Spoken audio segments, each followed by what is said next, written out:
தீரணும்னு அவன் மனசுல ஆசை வந்தப்போ என் மனசுல வந்த ஐடியா தான் அது. அவன் இப்ப கூட ஒன்னு அங்க எங்கேயாவது தேடிட்டு இருப்பான்.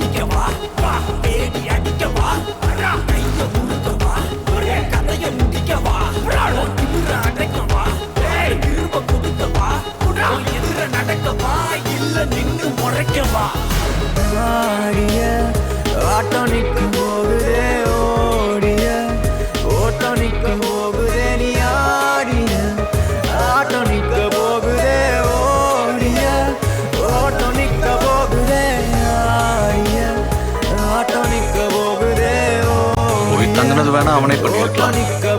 அந்த இடத்துல இருந்து அந்த ஆள் வரணுமா வேணாமான்னு டிசைட் பண்றது குரியச்சன் இல்லைன்னா